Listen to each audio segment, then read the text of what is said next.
Welcome to Navigating Hope, your compass to health empowerment. I'm Dr. Jaime Hope, steering you through healthcare, overcoming overwhelm, personal goals, and emergencies. We'll navigate the healthcare maze with actionable insights and real-world advice, unlocking the secrets to a healthier, more vibrant life. Join us to take control of your well-being and make informed decisions for your health and your future. Stay with us as we unravel the mysteries of medicine, wellness, and life's unforeseen challenges, helping you bypass the ER with a dose of knowledge. Stay tuned till the end of the episode with a recap of your actionable insights and a free gift. Let's chart a course to your well-being together. All right, everybody, welcome back to another episode of Navigating Hope.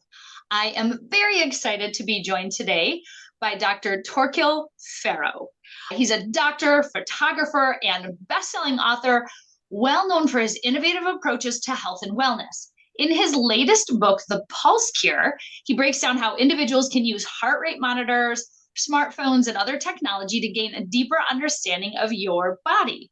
Through this method, he guides you on how to improve your sleep quality, spot early signs of illness and disease, combat burnout and chronic fatigue. I'm sure there are many listeners who are experiencing these things, and regulating your stress balance and autonomic nervous system.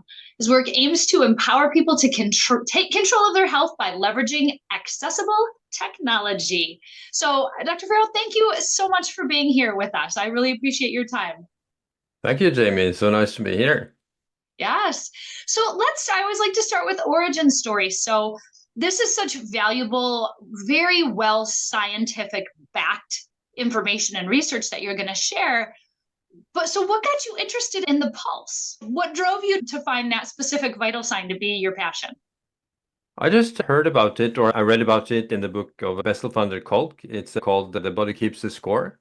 And then I read that the heart rate variability is such an important metric for tracking the autonomic nervous system, to track the overall condition of our bodies.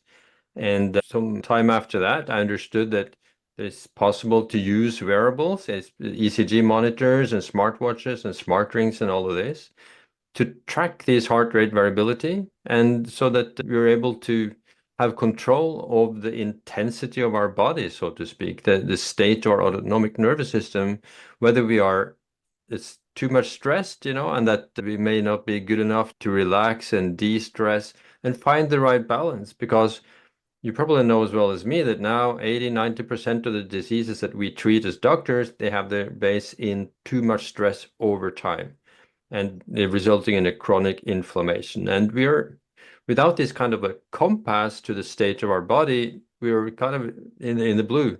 I thought I was relaxed until I started using these wearables and saw that, well, I'm not like that. There's so much stress going on, but it's not, for me, it's not mental stress. It's more foods, alcohol, so many other things than the traditional thing that we think about when we're talking about stress. It's so interesting because sometimes we are just kidding ourselves saying we're not stressed when we're trying to just stuff it down.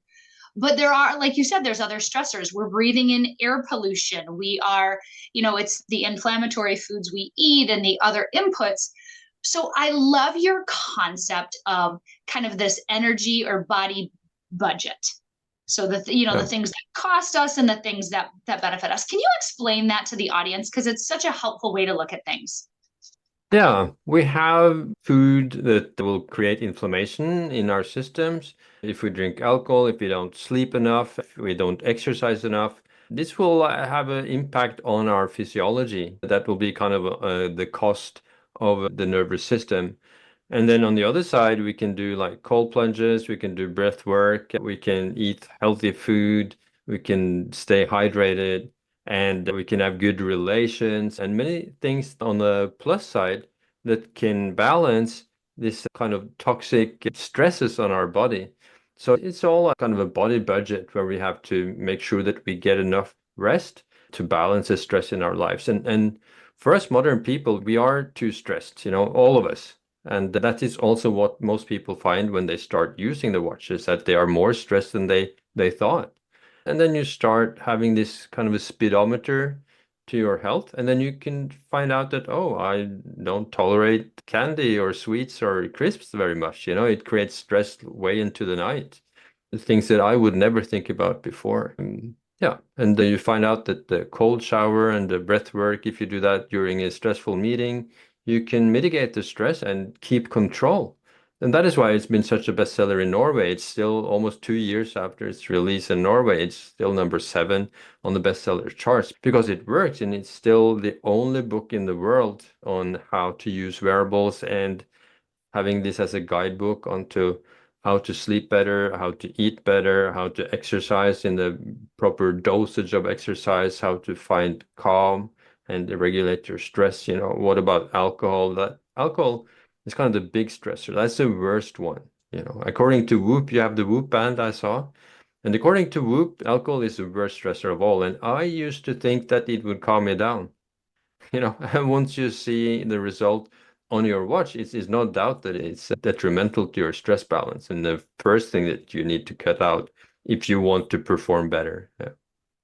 Yeah, it's very funny that what we think we know, and then when we have actual data that we're looking at, people think, oh, a glass of wine before bed helps me sleep better. But it's crystal clear that the data says that is not the case. You actually get worse sleep, worse heart rate variability, and more stress. Yeah. So when you feel sluggish in the morning, it is not just a feeling, it's just the result of your body having worked so hard during the night. And I can compare it to it's just as hard as me having a lecture in front of 200 people. It's the same intensity that is revealed in the heart rate. And the heart rate will respond to any demand on our bodies. So we can see even the subtle demands that can last for hours and you don't really think about, but that is also taxing your system. So you can find these energy thieves that is kind of sapping you of your forces almost without you even knowing about it. So I think it's an incredibly useful thing. And I think actually for the stress related diseases that we are treating now these days, it's as important as antibiotics for the infectious diseases that we, used to have and still have, of course. But it's the same magnitude of effect and usefulness of this tool. And that's such a great comparison because if you have a bad bacterial infection, antibiotics fight it and help you. And when you're looking at this body budget, we have all the things that take away our energy and cost us, and all of the things that can benefit and kind of almost give us energy, like giving us money. And that I love that comparison. And when you get to actual data and see what really does cost you versus what really does benefit you. Yeah, because we're not evolutionary, we are not developed to feel this because it has never been a problem. Throughout the 100,000 and millions of years, being too stressed has never been a problem. When we did not hunt or was hunted for, we relaxed and did more or less nothing than gather food, and then sleeping all night. Not like today with too little sleep, too much social media, too much scrolling on our phones and all of this. So, yeah. Yeah, we have the world at our fingertips, and unfortunately, we're using that to not sleep. I love when people are in the middle of the night searching, how can I sleep? That's on their Yeah. phone. So, heart rate variability is one of those things you mentioned. So, your pulse obviously is your heartbeat, right? But Yeah. this heart rate variability concept is becoming more and more people are understanding the importance of it is as a huge indicator of health. Can you teach us what that is and how we can utilize it? Yeah. I would say that heart rate variability is a way of looking at the heart rate with a magnifying glass. So you can see so much more than you can just from your heart or your pulse rate. So the heart rate variability is a variation between heartbeats. And we have in our brains and in our nervous system, we have the autonomic nervous system, the one that we share with all vertebrates, all mammals. It's kind of the foundations in our brain, really, really old. That's why in the book, I call it the living fossil in our brain that we still have to consider and to know how it works. Anyway, this autonomic nervous system, it has a mobilizing part, the sympathetic nervous system that gives us energy to go hunt for what we want and fly away from what is chasing us, historically seen, of course. So if we are in the sympathetic fight and flight mode, then our heart rate will beat at a very steady pace like a metronome, because we have to use all available forces to survive the next moment. But we can't be in that state all the time. We will wear out very, very fast. So we have this ancient also parasympathetic system that comes in to recover, to make us restore what, the cell damage from the heart chase or whatever. And in the parasympathetic mode, when we breathe in, then the heart rate goes up a little bit. And when we breathe out, the heart rate goes down a little bit because it's less oxygen in the lungs, and it will save some energy by reducing the heart rate. And this is the way that the watches can see that whether we are in the stress mode or in the distressed restorative mode.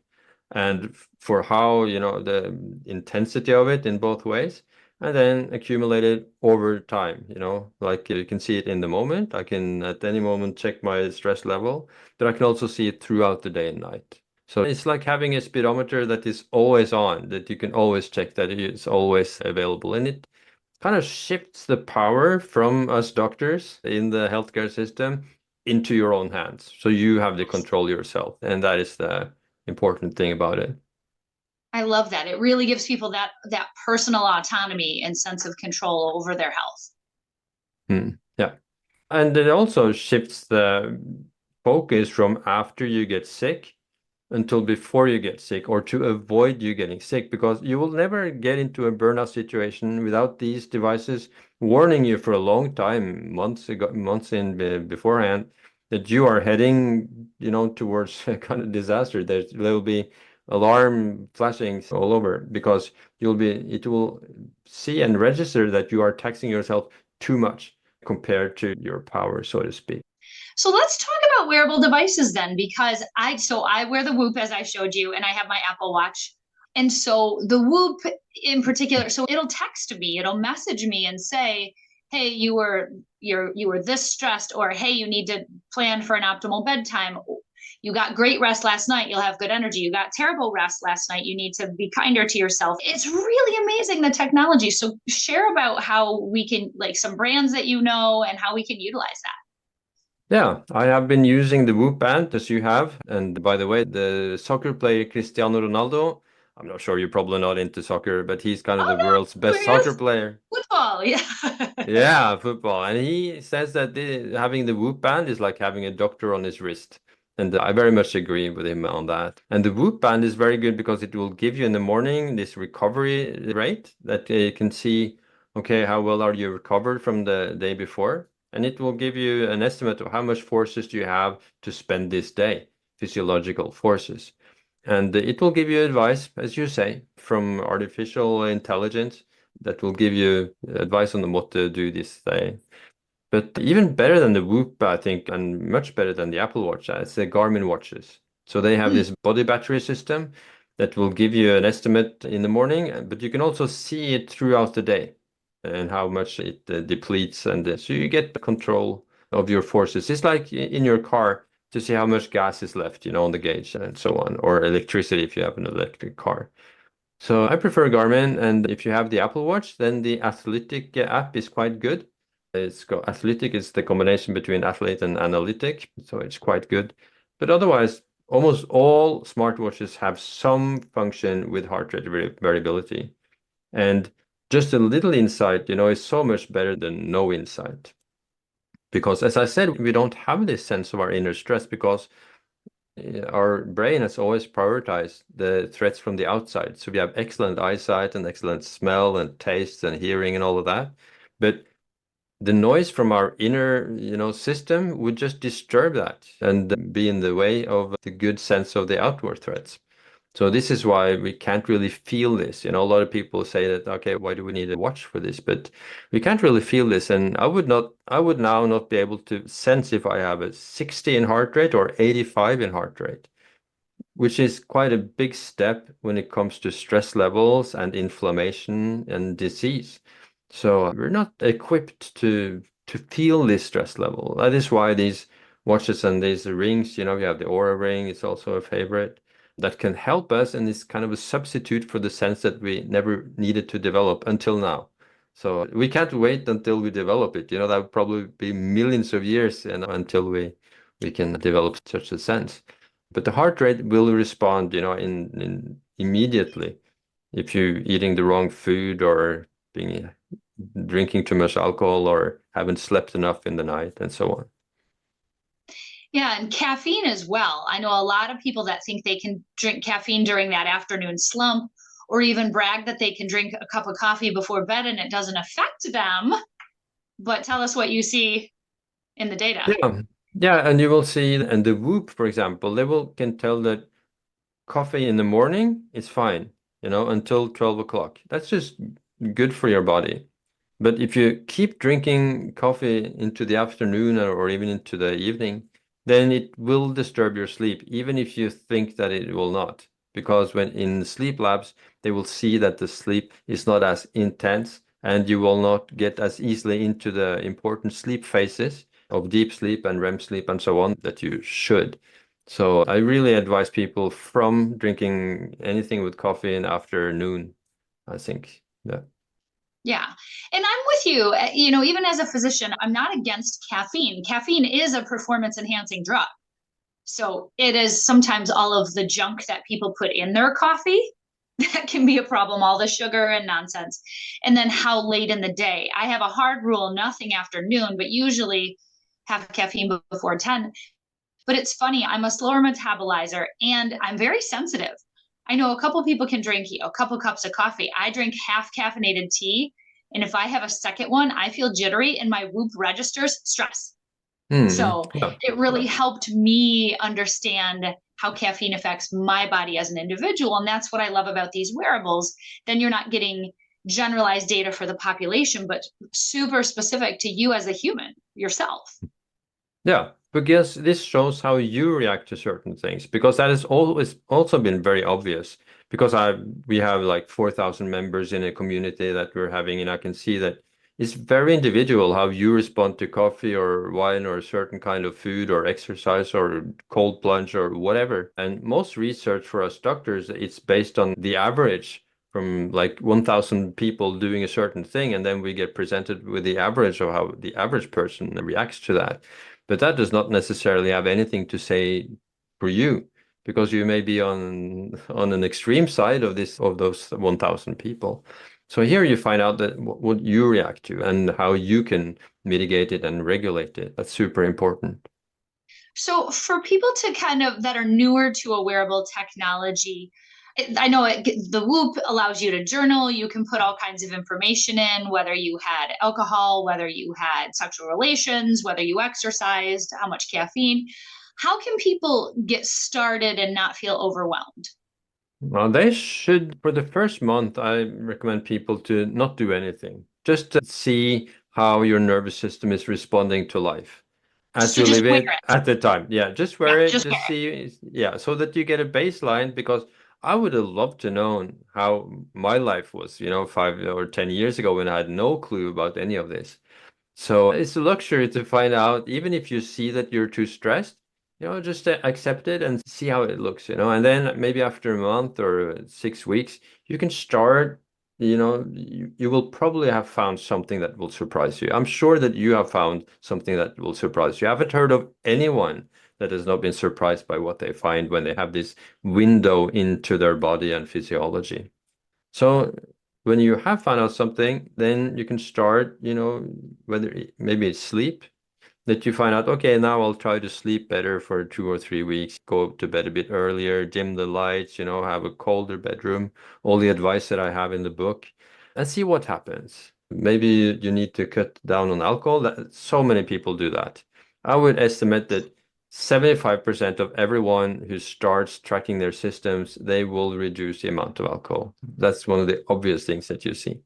And then you can see what happens then, Yeah, then you can see what happens if I stop eating in the afternoon or in the late night. So I recommend people not to eat anything 3 or 4 hours before they go to bed. Then so you can start changing one thing at a time so that you can see the effect that certain thing has on your system. And probably maybe many people will find out that their fitness level is too poor. that their VO2 max level is not really good. And it's a very, very important metric, both for health and longevity. So you may decide to exercise more. And that can be hard because if your fitness level is low, it takes almost so little effort until you have a huge need for recovery. Many people that will be very motivated and then they go out and do some hard training and they will just get inflammation in their systems and they will feel sick and they will be demotivated and they will quit. So if you find that you have a poor fitness level, you have to start really, really slow, much slower than you would think. I think people want to kind of jump all in and do the whole thing because it's like with weight loss or fitness, they see the before and after picture where somebody's unhealthy and now they have a six-pack abs, and people want to get to that after picture so quick. But you're right, the number of people that overdo it, feel uncomfortable, and quit because they didn't utilize their own body's physiology and technology to get from that before and after, just taking a longer, safer route. Yeah. Yeah, they underestimate the need for recovery that even small efforts requires if your fitness level is very low, because your mitochondria are not working, they're dysfunctional, they're not optimal. And well, that is good. So the whole thing also about the pulse gear is to optimize, or I would rather say normalize your cells and your mitochondria, and that will have benefits in all the organs, all over your body, including the brain. So we find out more and more that much of that what we call mental diseases, mental problems, it's poor energy metabolism in the brain, that the mitochondria are not working at their optimum, and that will create symptoms like brain fog, problems concentrating, and so on, So anxiety. we're using too much energy and not replenishing it, and then we get the brain fog and stuff like that. Yeah, yeah. So many people are thinking like we are machines, that we can go on and go on and work hard and with the family life and go exercising and keep and be on constantly at some level, never turning off. And we're not made for that. Our physiology is not made for this level of intensity.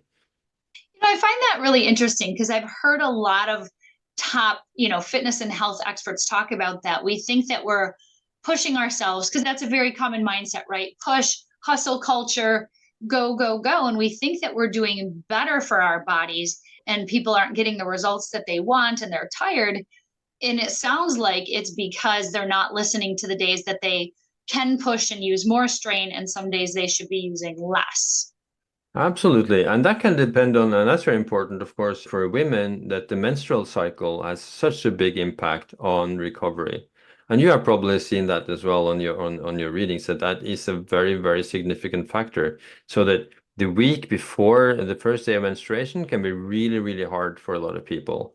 And then if you push too hard on your gym, then there's not enough forces to recover from that. So you will feel worse. And so the Norwegian football team of women, of course, they use the Aura rings to be able to regulate the intensity of their exercise according to the menstrual cycle. So that's very important. But you can mitigate. It's not Stress has so much to say on everything about female reproduction. It is, and the hormones, because cortisol will have a feedback on the hypothalamus and the pituitary gland, and it will affect the estrogen and progesterone. And there will be less progesterone in the week before menstruation. And this is what will give you the PMS or PMDD, the dysphoric disorder symptoms. And they are avoidable. If you can mitigate the stress, you will get less of these symptoms. And also infertility, endometriosis, polycystic ovarian syndrome is also coupled to a dysfunction in the autonomic nervous system, which will be visible in the heart rate variability. And the heart rate variability is also, there's so much research now. It's connected to cancer, heart disease, dementia, Parkinson, almost any kind of disease that you can think of, and 9 out of the 10 deadliest diseases in the US. So particularly if you work in the ER, the last one, the 10th disease that is not coupled to heart rate variability, that's road accidents. That's Yes. probably what you get a lot. So, but That's people all the driving around others, texting. People need to stop doing that. yeah, yeah. But yeah, all these other diseases, and my group will even tell me it's been a while since I've had, a cold or a respiratory infection, but I knew it was coming. It could tell by my physiology that, girl, you're about to get sick. You need to rest, you need to replenish, and all those things. So, Yeah. Yeah, how because does the heart, disease detection and prevention? yeah, we can see it because the heart rate will respond before you get the symptoms of the disease. So many people find that even 2 days before a urinary tract infection or COVID or the flu or whatever, that their heart rate reacts before they do, before they feel it. And on the other hand, after the disease, it will tell you how much more time you need to recover because that can depend on the severity of the disease. So after COVID, it can take so much longer time. And I think for me, my VO2 max, the fitness metric, it took almost 2 years to get back to the pre-COVID numbers that I had. So it can take so much more time. And even minor surgeries, many people are surprised by how much even a minor surgery, how long it can take before the heart rate variability is back because the body is working on solving this, post-surgery repair work. And we have kind of a closed budget. We only have so much energy to spend on the immune system, on our brain, on the daily function of the liver and kidney and all of this, so that if we put an extra load on this system, for example, by drinking alcohol, there is less for the immune system. And so after a night of alcohol or poor sleep, there will, for example, be less natural killer cells circulating in your body, doing the, patrolling, looking for cancer cells or infections or what have you. So that is why after you have been drinking, after you have been sleeping poorly for some time, you'll be more disposed to getting any kind of infection. And over time, for example, if you're sleeping less than 6 hours compared to more than 7 hours, you're doubling your risk of cancer. So it's all connected, and so we just need to help our body function normally. And until we are 45, we get all that for free. We're functioning. But after we get 45, we really have to help and do some effort. Otherwise, there'll be effort on the other end of disease, after we get sick. Because you've Yes. probably seen just as well as I that to have a chronic inflammation disease after you get 50 or 60 is hard work. It will take a lot of time. You'll have a lot of symptoms. You will be restricted in so many ways in your life, so you can't live your life to the fullest. Yeah, it's amazing because I have younger kids and they just seem to have boundless energy. And so they wake up every day with a full gas tank. But part of it is that, my husband and I prioritized them getting a good night's sleep. So, some kids are staying up late watching TV on devices. And that was one of the battles we chose. You have to choose your battles. But so, the screen time restrictions, early bedtime. So they truly do wake up every day with boundless energy. And some days I'm like, I wish they could just siphon some of that to me. Yeah, yeah. Oh, so they don't have to work as hard for it. But as we get older, we do have to work a little bit harder for it. And our body has gone through some additional insult, whether it's COVID, whether it's stress or alcohol, we have less, money in the bank or gas in the tank for that recovery. So let's talk about some ways. You've mentioned some, whether it's cold plunges or sleep. Let's get a list of things that can help put more gas in our tanks, those of us who aren't 10 years old anymore. So we Yeah, replenish. so absolutely. And that would be getting enough sleep. That would be by far the most important thing, to allow your body to do what it's best at, to recover during sleep. So that you don't really have to do anything, the body just does that. As opposed to if you want to do breathing exercises or breath work, you have to do it. You have to be active, and the aim of that is to breathe slowly, to slow down your breath from maybe 12 or 13 or 14 breaths a minute and down to 6 breaths a minute. Around that seems to be a sweet spot for most people. And that's kind of a signal to your brain, this old part of your brain that interprets, like breaths and the heart rate and all of this. That is calm outside. We can relax. The immune system, the natural killer cells can go out and do their job again. It's no fight, seems to be no fight in the close future. So breathing slowly is what you will find is the best thing to calm your mind and the easiest thing also. so available to anyone. And because you're always breathing, and of course you're always breathing unconsciously, but we can also breathe consciously to calm ourselves down in the most effective way. And then cold is even more effective, but it's of course not always available. You cannot always get into the shower, you may be at work or anything. But you can start the day with a cold shower and, have a normal shower first and then maybe a couple of minutes on the really coldest. It will never be comfortable, but it will switch your autonomic nervous system into the parasympathetic mode. So there's something about the cold that is reducing inflammation. And it's probably also, again, an ancient signals from, million years ago, where in the nighttime it was cold, even in Africa where we come from. And of course, they didn't have heating or any of the thing we have today. So it was cold, and it's kind of a signal to recover. So people, and you probably see that on your watch as well, that if it's a hot night in your bedroom, you will not recover as well as if it's a cold night. Have you seen that? Yeah. Absolutely. Absolutely. I actually just did 2 back-to-back camping trips. One of them was unseasonably warm in Northern California. So it was still in the high 90 degrees at sleep time. And you're in a tent, so you can't affect your temperature. And my sleep was very poor.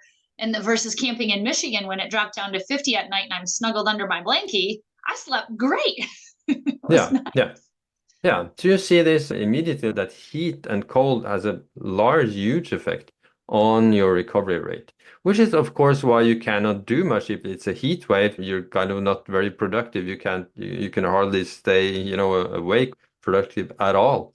So this is why also the national gross product of nations, they will increase the more away from you get from the equator because it's colder and you have more energy actually to do the work.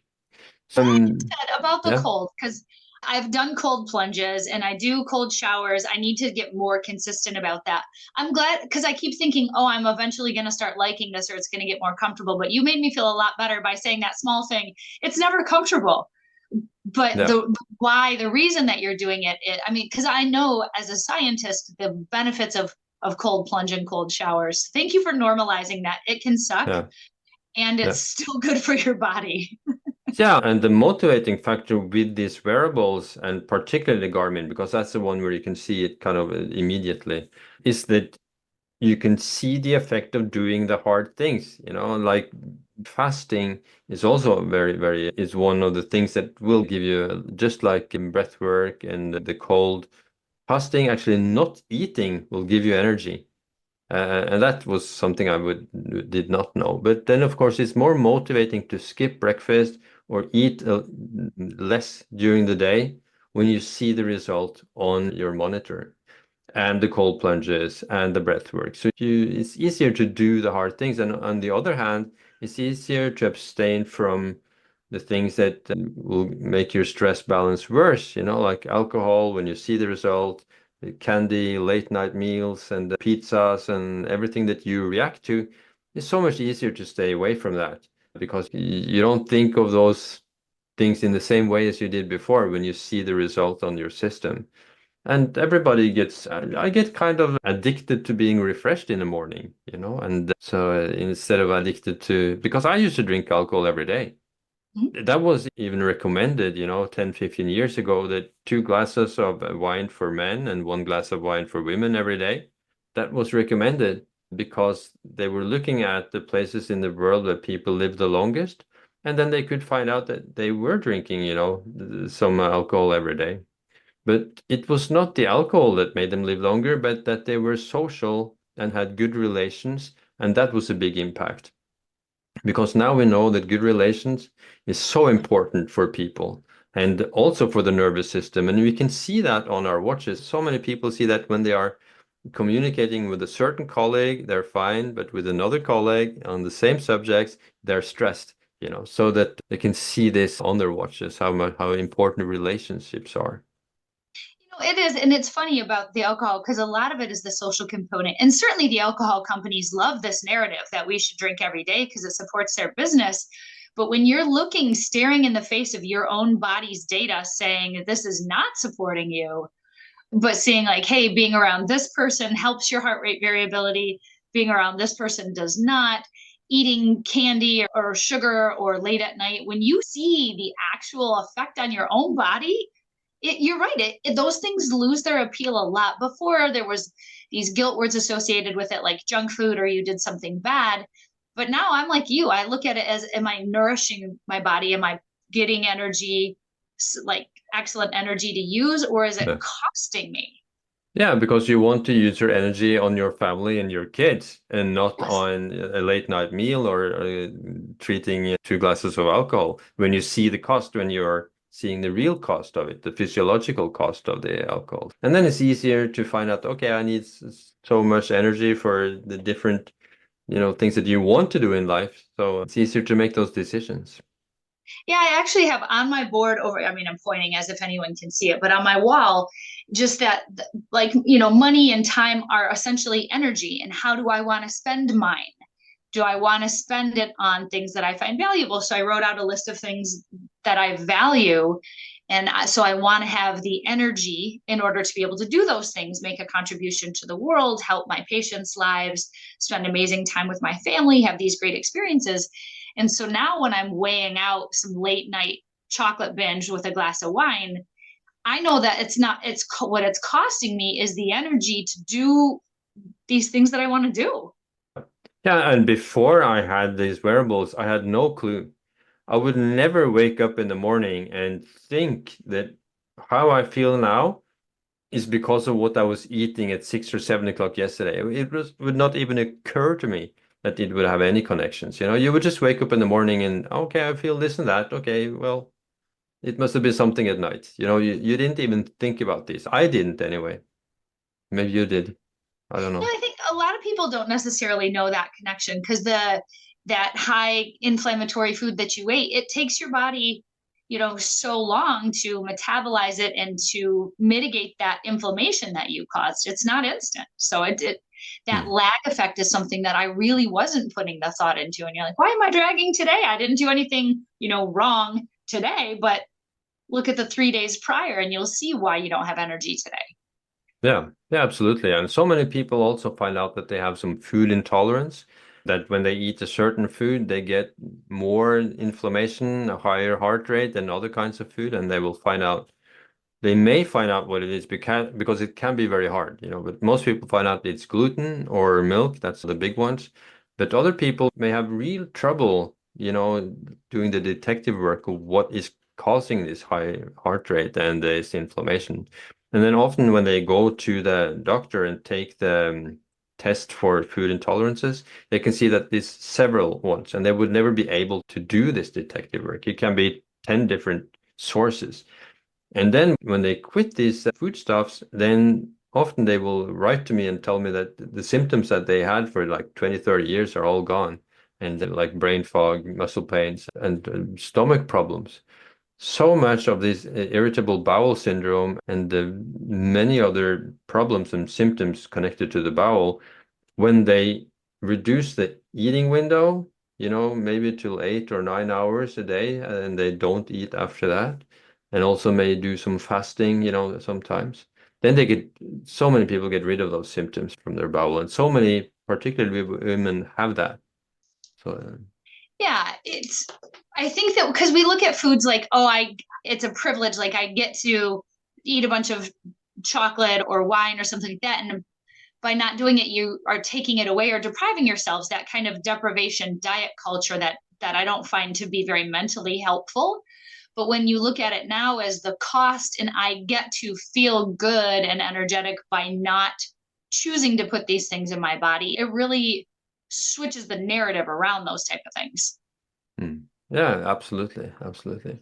And you will Yeah. find some like for me, I see that chili, that's terrible. See, if I eat chili, then it's almost like drinking alcohol, or it's comparable to it. Then the whole night will be a disaster.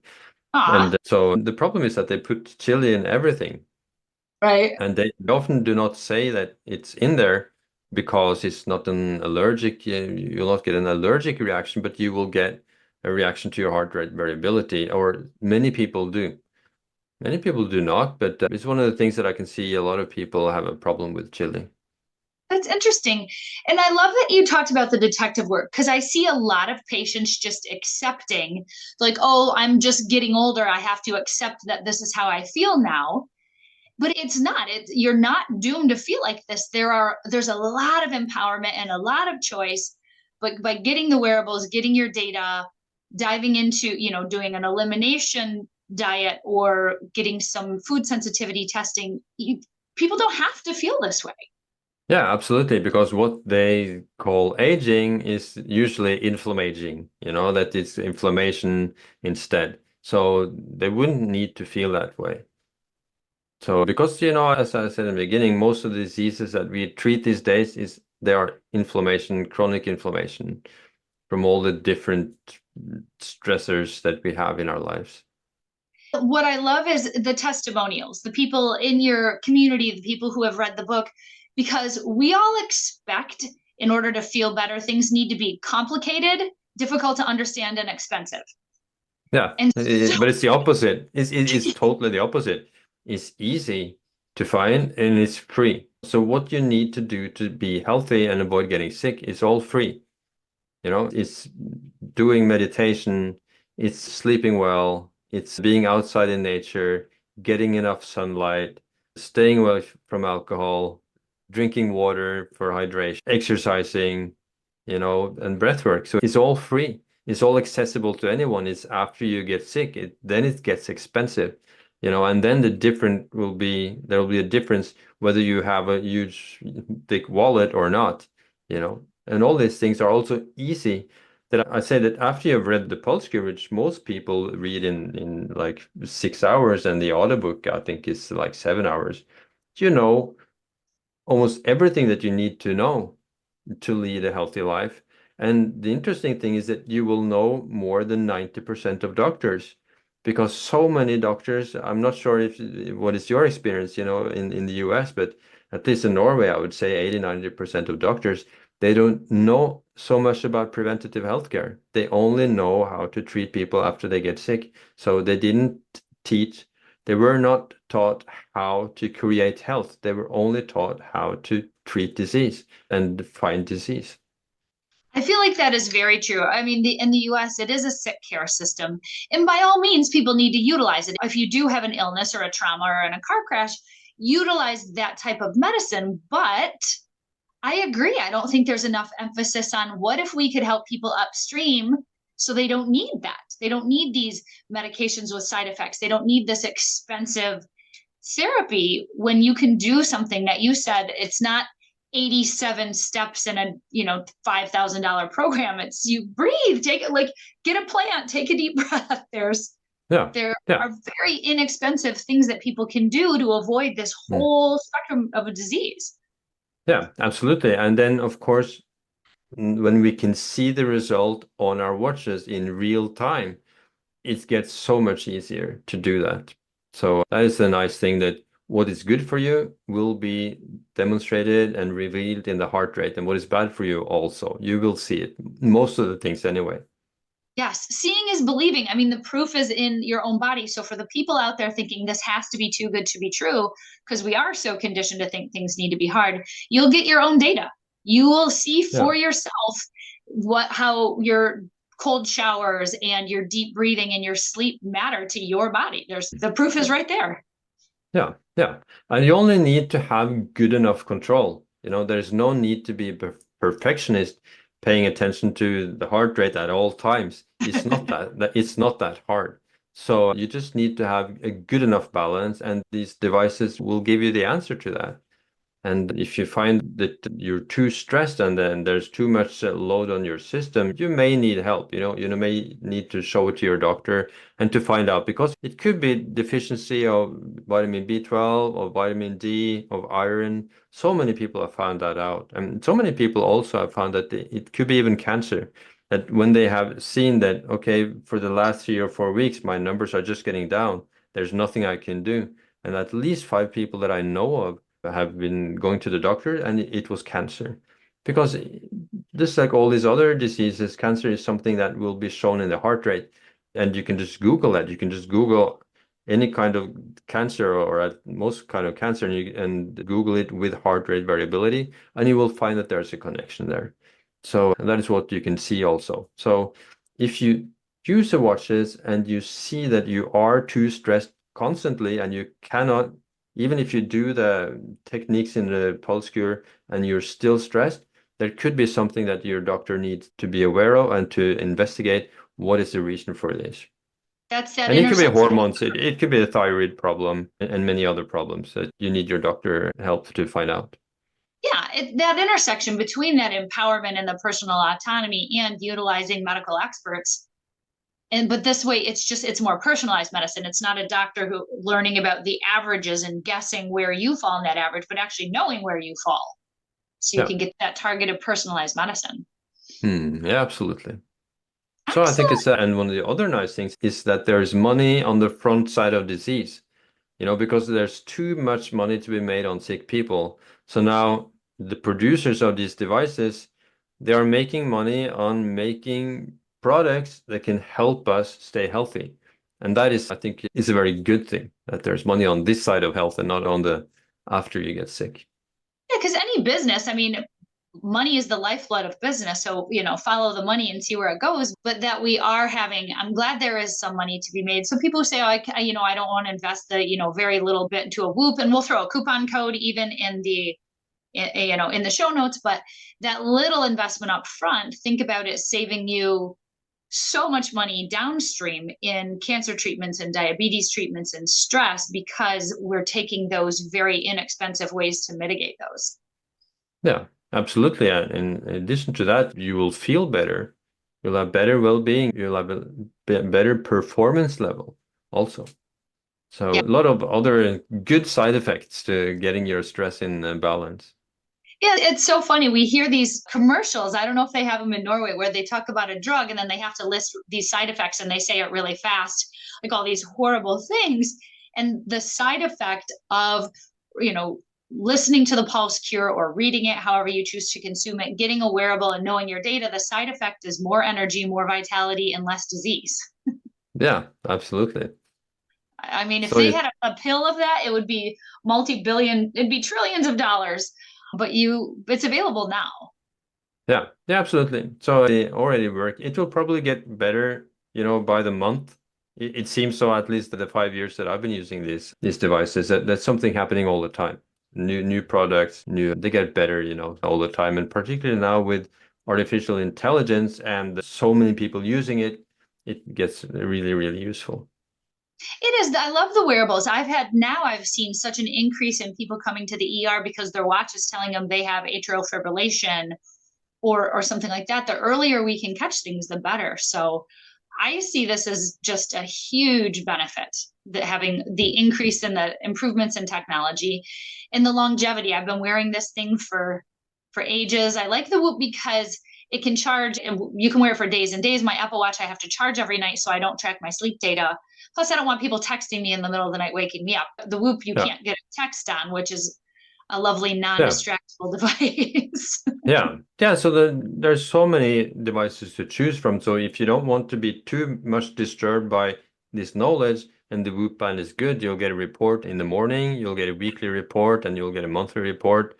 And that's more or less it. While on the Garmin watch, you will get a reading every time, and you can kind of micromanage your stress levels. But not everybody will want to do that. But if they want, then they can do that best with the Garmin. And then, as you say, you have the Apple Watch, you have the Aura Ring. Soon, Samsung is coming with their Galaxy Ring and their Yep. new watches. So there's so much happening all the time here.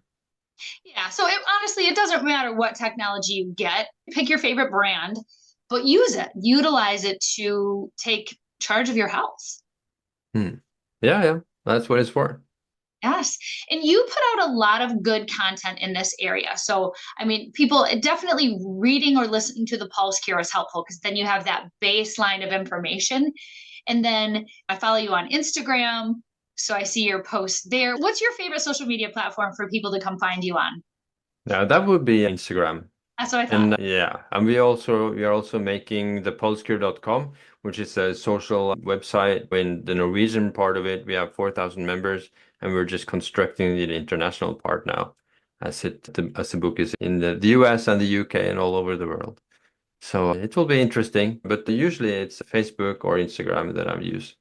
And I try to use as much English as I can in the Norwegian one, but of course there are so many Norwegian followers as well. So I need to find the balance there. Fair enough. We enjoy listening to it even if we can't understand anything you're saying. But I usually subtitle it. So I usually subtitle it in English, and then I may talk in Norwegian. So that's actually kind of fun. Anyway, I love listening to it.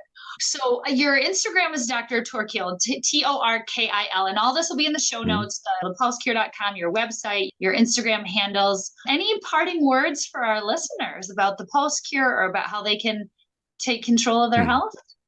No, it would just be that it's possible to take control of your health, and that you will feel better, and that it's easy and cheaper than you would think. Is too good to be true. Even I thought that some years ago, but it's not. I love it. Well, thank you. Thank you so much for being here. We'll put all the information in the show notes, some coupon codes for some of these wearables. And thank you again for this amazing conversation. Yeah, thank you for having me on your podcast. Thank you for tuning in to today's episode of the Navigating Hope podcast.